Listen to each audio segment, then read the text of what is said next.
तो सर अभी जो नया कोरोना आया है उससे कैसे लोग बच सकते हैं सही तरीके से? अभी जो और कौन कौन से तरीके हो सकते हैं उनके घर पे अवेलेबल हो, उनको हॉस्पिटल में नहीं जाना पड़े? मैं खुद नहीं चाहता लोग हॉस्पिटल जाएं, क्योंकि हमारे पास जब कोई कारगर दवा है ही नहीं तो हम किस बिना पे उन लोगों को बोलें कि आप हॉस्पिटल आओ। तो क्या कोई दवाई काम कर रही है? कोई भी दवाई काम नहीं कर रही। फिर क्या हो रहा है हॉस्पिटल्स के अंदर?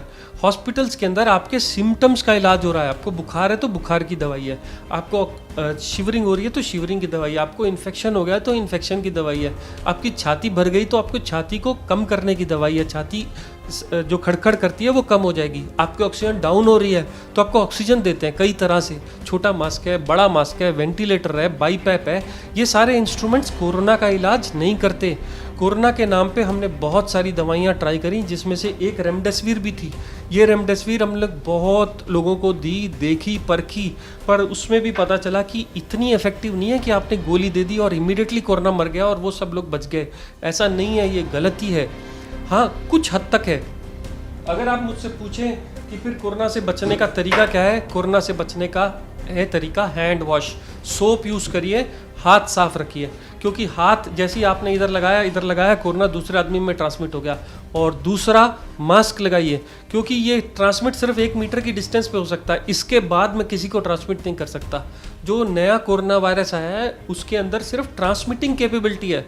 आपको मालूम है वो कैसे ट्रांसमिट होता है, आप वही को तोड़ दो, उस साइकिल को तोड़ दो। मास्क लगाओ, कवर कर लो और 2 मीटर के डिस्टेंस पे रहो। अगर आप मास्क नहीं लगा सकते, अगर कोई घर कमरे में नहीं है या 1 हाथ के डिस्टेंस से दूर पे आपसे बैठा है, तो आप उसको कोरोना कभी भी नहीं दे सकते।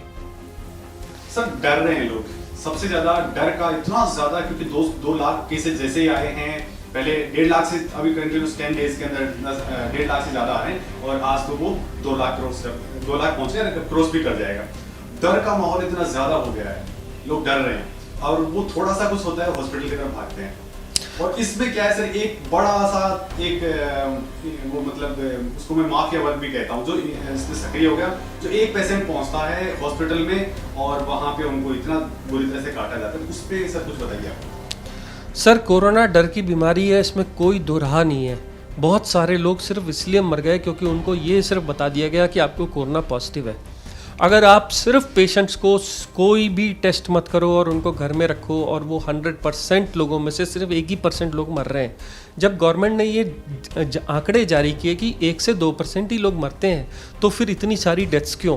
दूसरा, हम अननेसेसरी लोग हॉस्पिटल आके जो दवाइयों लगवा रहे हैं और दवाइयों के साइड इफ़ेक्ट और इतनी हाई फ्लो पे ऑक्सीजन दे रहे हैं, उससे लंग्स डैमेज होते हैं। इसलिए मेरा आप लोगों से ये कहना है कि हर लोग हॉस्पिटल की तरफ मत भागो। अगर आपको कोरोना हुआ है तो डरो मत, घर के अंदर अपने आप को आइसोलेट करो। आइसोलेशन से कोरोना 99% खुद मर जाता है। आपके बचने के चांसेस 99% है अगर आप एक भी गोली, एक भी ऑक्सीजन, एक भी टेस्ट ना कराओ। फिर टेस्ट कराई क्यों? और सरकार आपको क्यों कह रही है टेस्ट कराओ? जिससे कि मास लेवल पे फैल ना जाए। मान लीजिए कि मैं अगर किसी सोशल सर्विस प्रोवाइडर हूँ, या मैं प्लेन में ट्रेवल कर रहा हूँ, या मैं एक ऐसी जगह पे जाके बोलता हूँ जहाँ पे 100 लोग सुनते हैं, तो वहाँ पे मैं उन लोगों को अफेक्ट ना कर दूँ या ट्रेवल के टाइम और देशों में अफेक्ट ना हो जाए, इसलिए टेस्ट कराना ज़रूरी है। आप अगर घर में बैठे हैं, आप यंग हैं, आपको सिर्फ थोड़ा सा बुखार आया तो पूरी की पूरी फैमिली लाइन में लग के टेस्ट कराने को बैठ जाती है, और हो सकता है उनके घर में एक को भी इन्फेक्शन ना हो और लाइन में लगने की वजह से 2 इन्फेक्ट होके आ जाएं और सारे के सारे कुटुंब को इन्फेक्ट कर दें। लाइनों में लग के टेस्ट मत कराओ। टेस्ट कराओगे तो आप अपने पैसे दूसरे लोगों को दे के आओगे, और जो बाद में ये लोग बोलेंगे कि वो नेक्सस है। हम हॉस्पिटल्स में आपकी सेवा के लिए बैठे हैं, हमको सेवा सिर्फ उन्हीं लोगों की करने दो जिनको ज़रूरत है। तो कौन से लोग हॉस्पिटल आए? जिनको सांस फूलती है, ऑक्सीजन की ज़रूरत है, हॉस्पिटल आओ। जिनकी पल्स ऑक्सीमीटर पे सैचुरेशन 90 से कम आ रही है, हॉस्पिटल आओ। जो लोग खाना खाना छोड़ दिए, हॉस्पिटल आओ। जो लोग बुजुर्ग हैं और उनकी सेवा आप खुद नहीं कर सकते, तो उनको लेके आओ। हर आदमी अगर 20-25 साल का भी कूद करके अगर हॉस्पिटल आ जाएगा और हॉस्पिटल वाले एडमिट कर देंगे, तो बाद में मेडिसिन का या फार्मा का नेक्सस बोलना बहुत आसान है। इसलिए पहले आप हमारी मदद करिए। आप तय करिए कि हॉस्पिटल कौन आएगा, और अपना फ़ोन पे कंसल्ट लीजिए, डॉक्टर से पूछिए, अपने फैमिली फिजिशियन से पूछिए कि किनको हॉस्पिटल जाना चाहिए। और मीडिया ने बहुत मदद करी, इतनी सारी इन्फॉर्मेशन कोरोना की सारी दुनिया को दे दी कि आज की दुनिया में मैं एक डॉक्टर नहीं बोलता हूँ, सब लोग आप डॉक्टर हो, क्योंकि कोरोना के एक इन्फॉर्मेशन आती है, एक डेथ होती है कन्याकुमारी में, तो जम्मू कश्मीर में पता लग जाता है कि एक आदमी ऐसे मरा था, ये हुआ था, ऐसे ऐसे हुआ था, और ये गोलियां हैं। क्या किसी और बीमारी के बारे में आपको ऐसा अंदाजा है कि टेटनस के लिए कौन सी दवाई दी जाती है, या पोलियो हो जाए तो क्या क्या दवाइयाँ दी जाती हैं, या हॉस्पिटल में सेप्टिक का क्या क्या इलाज होता है? आज कोरोना का इलाज हर कॉमन आदमी को मालूम है, और ये होना भी चाहिए, क्योंकि जब कोई कारगर दवा है ही नहीं और सिर्फ सिम्टोमेटिक इलाज है, और आप लोगों ने, मीडिया लोगों ने जब सब लोगों तक अच्छी इन्फॉर्मेशन भेजेंगे तभी तो हमारे लोग ठीक होंगे। अच्छा सर, एक जो मार्केट में नेक्सस बहुत बड़ा काम कर रहा है, वो चाहे मास्क से रिलेटेड हो, चाहे सैनिटाइजर से रिलेटेड हो, या जो बाकी चीजें जो कोरोना से रिलेटेड मार्केट में आ गई हैं, सर उस नेक्सस से कैसे बच सकता है आदमी कि वास्तव में क्या जो मार्केट में जो मास्क बिक रहा है क्या वही पावरफुल है, या फिर हम उसको घर पे भी बना सकते हैं, घर पे भी यूज वाला जो चीजें होती हैं वो कर सकते हैं, या सोप का इस्तेमाल को लेकर के, या जो बाकी चीजें हैं, कौन कौन सी चीजें जो हम इजी वे में हमारे किचन में अवेलेबल हो जाए, हमारे घर पे अवेलेबल हो जाए? सर देखिए, सबसे पहले 2-3 चीज़ें इन्होंने, ये सबसे अच्छा सवाल पूछा, क्योंकि यही सवाल नेक्सस को तोड़ता है। सैनिटाइजर सिर्फ हॉस्पिटल यूज़ के लिए बनाया गया था। इसका पर्पस ये है कि जब हम ऑपरेशन करते हैं तो स्किन को डिसइंफेक्ट करते हैं, जिससे कि बैक्टीरिया या और चीज़ें इससे मर जाएं। सैनिटाइजर से वायरस नहीं मरा करते। दूसरा, साबुन से अच्छा सैनिटाइजर दुनिया में आज तक ना बना है ना बन पाएगा शायद। घर का बना हुआ साबुन और पानी से हाथ धोने से अच्छा सैनिटाइजर दुनिया में नहीं है। तो सैनिटाइजर का नेक्सस ही खत्म हो गया।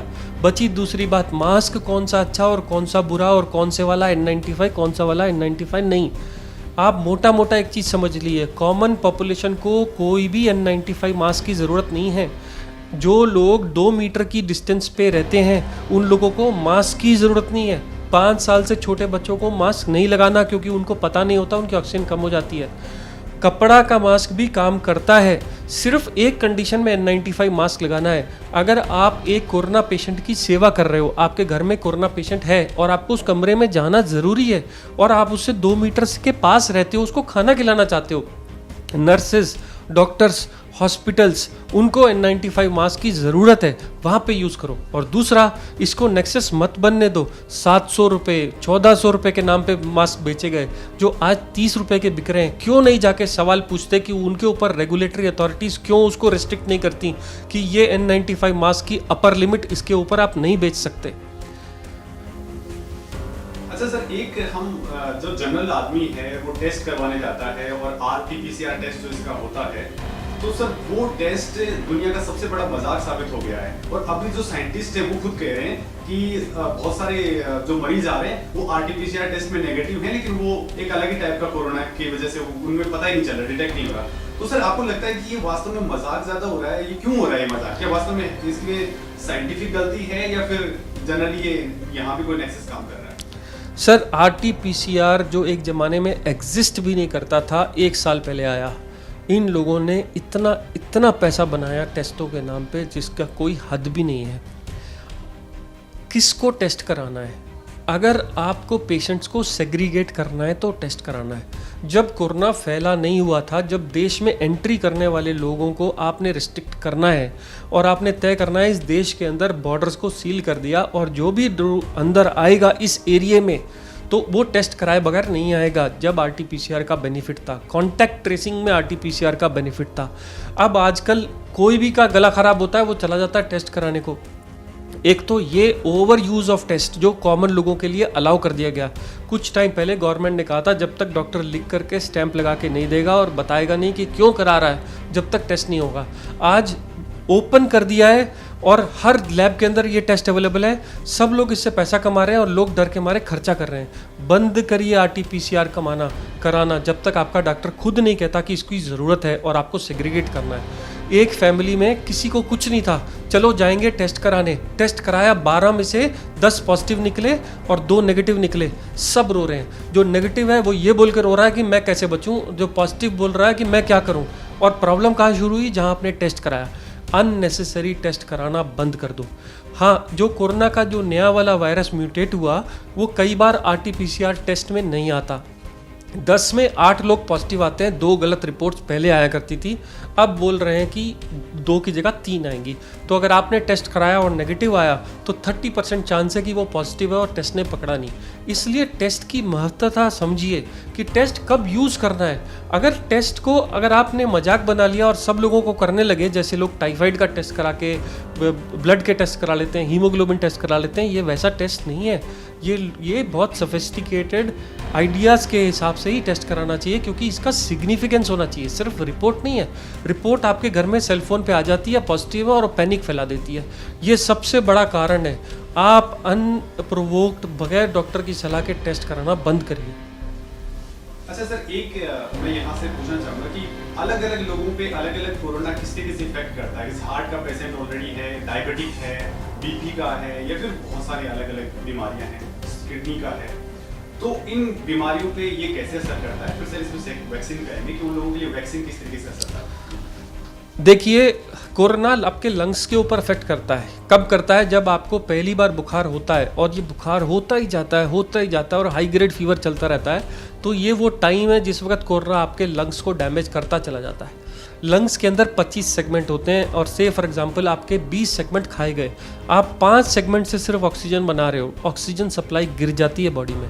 तो उसको कंपनसेट करने के लिए हमारा हार्ट ज़्यादा तेज ब्लड सप्लाई करता है, भगाता है। तो आपका हार्ट जोर से काम कर रहा है कंपनसेट करने के लिए, क्योंकि ऑक्सीजनेशन अच्छा नहीं हो रहा, ऑक्सीजन कम है, तो ज़्यादा मात्रा में ब्लड देने से हार्ट तेज भागता है। तो ये लोग बोलते हैं कि हमारा हार्ट तेज से धड़कता है, डर लगता है और हमारा पैल्पिटेशंस होते हैं। तो ये तो हो गया हार्ट के ऊपर स्ट्रेस। उसके अलावा आपको जो दवाइयाँ दी जाती हैं, जो स्टेरॉइड दी जाती हैं इससे बचने के लिए, उससे शुगर बिगड़ जाती है, बीपी बिगड़ जाता है, किडनी के ऊपर स्ट्रेस आता है, और जो लोग की इम्यूनिटी कम होती है वो लोग लड़ ही नहीं पाते। जो स्टेरॉइड्स पे हैं, या किडनी के ट्रांसप्लांट पेशेंट है, या डायलिसिस पेशेंट हैं, स्ट्रोक पेशेंट्स हैं, डायबिटिक पेशेंट है, वो लड़ ही नहीं सकते इस कोरोना के साथ। और ना लड़ने की वजह से कोरोना जल्दी आपके ऊपर हावी हो जाता है। आपने देखा होगा बच्चों को भी कोरोना होना शुरू हो गया है, यंग लोगों को भी कोरोना होता है, पर उनको जुकाम बुखार होकर ठीक हो जाता है। कोरोना की लाइफ 14 दिन है, आपकी ज़िंदगी 60-70 साल है। आप कोरोना से कभी भी जीत जाओगे, पर प्रॉब्लम क्या है? आपको ये 14 दिन जिंदा रहना है, बगैर खौफ के, अच्छा खाना खा के और अच्छा सो के आप इससे बेटर लड़ पाओगे। अच्छा सर, आपने बचने के तरीके बताए। खाना अच्छा कौन सा खाना चाहिए, सोने का क्या लाइफस्टाइल हमें यूज़ करनी चाहिए, कौन कौन सी एक्सरसाइजेज जो है वो बेनिफिट वाली हो सकती है? तो अगर आप खाने पे आओ, देखिए खाने की फूड प्रेफरेंस लोगों की अलग होती है, वेजिटेरियंस की और नॉन वेजिटेरियंस की। पर मैं आपको एक छोटा सा एग्जांपल देके इस लड़ाई को ख़त्म कर देता हूँ। पेशेंट हॉस्पिटल के अंदर आईसीयू के अंदर 20 दिन रह जाए, उसका वजन कम ही होता जाता है, कभी बढ़ता नहीं, हाथ पैर सूज जाते हैं, फूल जाते हैं। डॉक्टर कहता है प्रोटीन की कमी है, विटामिन की कमी है। हम लोग दुनिया के सबसे अच्छे छाने हुए विटामिन ट्यूब के थ्रू, नाक के थ्रू देते हैं, जो कई बार 1000 रुपये किलो भी होते हैं। हम विटामिन के इंजेक्शन देते हैं, पर पेशेंट कभी भी उससे इम्प्रूव नहीं होता। और वही पेशेंट जब डिस्चार्ज होकर घर चला जाता है और घर की बनी दाल और चावल खाता है और उसमें कुछ भी ना डालो, तो भी उसकी रिकवरी विद इन 10 डेज ऐसे हो जाती है कि ऐसा जैसे मैजिक होता है। बात ये नहीं है कि खाने में कितना विटामिन्स है, हम सब लोगों के पास खाने के लिए जो ताज़ा रूटीन आने वाला फल फूल और सब्जी चावल है, वो ही दुनिया की सबसे अच्छे विटामिन्स है। ये विटामिन का भी नेक्सस है कि ये गोली खा लो, वो गोली खा लो, विटामिन सी खा लो। कोई भी विटामिन खाने की गोली खाने से आपकी इम्यूनिटी नहीं बनने वाली, और इससे आप नहीं बचोगे। आपको बचने के लिए आपको जो पसंद है और जो आपका कल्चर आपको सिखाता है, आप साउथ इंडियन है, डोसा खाते हैं, इडली खाते हैं, वो आपके लिए सबसे अच्छी इम्यूनिटी देगा। मैं कहता हूँ कि खाना खाना छोड़िए मत, रेगुलर खाते रहिए और कोशिश करिए कि लिक्विड की कमी ना होने दीजिए बॉडी में। तो इससे तो मैं बोलूँगा फूड का कोई ये नहीं है कि मैं आपको एक डाइट चार्ट दे दूँ कि यही खाना है। ताज़े फल, ताज़े फ्रूट्स, आपके सब्जियाँ, हरी पत्ते की सब्जियाँ, और अगर आप जो कल्चरल जो फूड बनता है, जो इस वक्त मार्केट में ताज़ा सब्जी मंडी में अवेलेबल है, वही आपके लिए बेस्ट है। ऐसा भी देखा गया कि जो लोग हेल्दी थे, जो लोग रोज एक्सरसाइज करते थे, एक्सरसाइज का मतलब नहीं जो लोग जिम जाते हैं, एक्सरसाइज का मतलब जो लोग मेहनत करते हैं, जो लोग खाना भूख लगने पे खाते हैं, जो लोग सारा दिन वॉक करते हैं, जो लोग अपने काम पे जाते हैं तो कोशिश करते हैं रास्ते में कहीं ना कहीं काम कर लिया जाए, जो एक्टिव हैं, जो लोग बिस्तर पे पड़े हुए हैं वो लोग कोरोना से नहीं बच पा रहे। कंपैरेटिवली वो लोग जो सारा दिन एक्टिव रहते हैं, सुबह उठ करके शाम तक मैं भागता रहता हूँ, मेरे पास जिम जाने का समय नहीं है मुझे तो भी मंजूर है। हर वो आदमी जो एक्टिव है अपने दोनों पैरों पे खड़ा है। इसलिए सारे बुजुर्गों को ये चाहिए कि खाना खाने के बाद आधा घंटा रेस्ट करने के बाद कुछ देर वॉक करें। जो एक्टिवली काम कर रहे हैं, खुद उठ के बाथरूम तक जा रहे हैं, वापस आ रहे हैं, वो लोगों को कोरोना हाथ भी नहीं लगा सकता। अच्छा, दूसरा सर वैक्सीन पे आते हैं। वैक्सीन को लेकर के डर है, और जो बीमारियां जिनको ऑलरेडी हैं वो तो सबसे ज़्यादा डरे हुए हैं कि मैं पता नहीं कब निकल जाऊँ, जैसे वैक्सीन जाएगी मैं निकल सकता हूँ। तो सर वो वैक्सीन को लेकर के जो किडनी पेशेंट है, हार्ट पेशेंट है, या फिर बाकी डायबिटिक वगैरह हैं, उनको लेकर के सर वैक्सीन को लेकर आप क्या कहेंगे कि वास्तव में क्या है, क्या चीज़ें चल रही हैं? साहब, सरकार के पास एक टाइम में 100 करोड़ लोगों को देने के लिए ना वैक्सीन बन सकती है और इतनी जल्दी वैक्सीन अवेलेबल भी नहीं हो सकती। शुक्र है उन सब लोगों का, उन सब साइंटिस्ट का जिन्होंने इतनी सारी वैक्सीन डोज भी बनाने की हिम्मत करी और वो बनाते जा रहे हैं। आप समझिए वैक्सीन देनी किसको है? वैक्सीन देनी है हाई रिस्क। अगर मैं आपको बोलूं कि मेरे पास आदमी 3 है और वैक्सीन 1 है तो किसको दोगे? तो आप कहोगे जिसको सबसे ज़्यादा चांस है कोरोना होने का उसको दूंगा। तो फर्स्ट फेज में किसको दी गई? फ्रंट लाइन वॉरियर्स को दी गई, जो डॉक्टर्स थे, नर्सेस थी, क्लीनिंग स्टाफ था, पुलिस वाले थे, जो रास्ते में आपको जो आपकी आर्मी थी उनको दी गई। इसके अलावा किसी को नहीं दी गई, चाहे वो बुजुर्ग हो चाहे छोटे हो। जब दूसरा इंजेक्शन आया तो उन्होंने कहा किसको देंगे? हम देंगे 60 से ऊपर वाले बुजुर्ग। क्यों? क्योंकि उनको कोरोना हुआ तो बच नहीं सकते। किडनी वाले पेशेंट्स जिनको डायलिसिस चल रहा है उनको देंगे। ब्रेन के स्ट्रोक के पेशेंट्स, हार्ट अटैक वाले पेशेंट्स, स्टंट वाले पेशेंट, बाईपास वाले पेशेंट्स, इन्फेक्शन वाले पेशेंट्स, जो लोग कमज़ोर हैं उन वो वाले पेशेंट्स, या 45 से ऊपर वाले जिनको स्टेरॉइड्स चल रहे हैं। हर वो आदमी जो 45 से ऊपर की उम्र का है और उसको कोरोना होने से खतरा है, वो नहीं बच पाएगा, उसी को वैक्सीन दे रहे हैं हम सेकेंड फेज में। अब तीसरे फेज में कौन लोग आएंगे? बाकी सारे लोग। हमारी जवान पॉपुलेशन जिसको आज कोरोना होने से खतरा कम है, उसको हम आज भी नहीं दे रहे। क्यों? क्योंकि वैक्सीन शॉर्टेज है। जल्दी ही जब और वैक्सीन की सप्लाई आ जाएगी तो सारी की सारी पॉपुलेशन को वैक्सीन दी जाएगी। सिर्फ आज की तारीख में डॉक्टर्स और 45 से ऊपर वालों को वैक्सीन दी जा रही है। एक बड़ा गलत वर्ड यूज़ किया गया, वैक्सीन के साइड इफ़ेक्ट्स क्या हैं? साहब, लोग कहते हैं कि वैक्सीन का साइड इफ़ेक्ट है बुखार और हरारत। गलत बोलते हैं। वैक्सीन का ये साइड इफ़ेक्ट नहीं है, ये वैक्सीन का इफेक्ट है। याद करिए, जब छोटे बच्चे को पोलियो ड्रॉप्स लेने जाते हैं या टीपीटी का टीका लगवाने जाते हैं तो उसको एक दिन बुखार आता है, हरारत होती है, वो रोता है। क्यों? क्योंकि वैक्सीन एक मरा हुआ वायरस है जो आपकी बॉडी में डाला जाता है और आपकी बॉडी उस मरे हुए वायरस से लड़ती है। और अगर कोई भी फीवर नहीं आ रहा, इसका मतलब वैक्सीन है ही नहीं, वो बेकार हो गई वैक्सीन, या आपके अंदर काम ही नहीं करी। अगर आपको फीवर आ रहा है तो वो साइड इफ़ेक्ट नहीं है, वो इफेक्ट है वैक्सीन का। अगर आपको वैक्सीन के बाद छोटा मोटा बुखार आता है तो मैं खुश हुआ कि मुझे बुखार आया, कि मुझे वैक्सीन ने काम किया और कुछ तो मेरे अंदर है जो अगली बार कोरोना से मुझे प्रोटेक्ट करेगा। जी सर, यूथ पे किस तरीके से ये असर कर रहा है, ये यूथ और स्पेशली बच्चों के ऊपर अभी जो आया है कोरोना? पहले वाला कम था, इस बार वाला ज़्यादा है, क्यों सर? पहले जब सिर्फ ये कोरोना इफेक्ट करता था जिनकी इम्यूनिटी कम होती थी, जैसे ओल्ड एज लोग, किडनी वाले, हार्ट वाले पेशेंट्स, उनको ज़्यादा इफेक्ट करता था। अब क्योंकि कोरोना वायरस म्यूटेट हो गया है, वो और पॉपुलेशन में भी एंटर कर रहा है। रिसेंटली देखा गया है बच्चों को भी इन्फेक्ट कर रहा है। पर डरने की बात इसलिए नहीं है कि बच्चों को ये एक मामूली जुकाम, बुखार, खांसी, ये सब जैसा फीचर्स कर रहा है। पर हाँ, ये अभी यंग एज में और बच्चों में आ गया है। ये देखा गया है सेकेंड वेव में कि बच्चे अफेक्ट हो रहे हैं।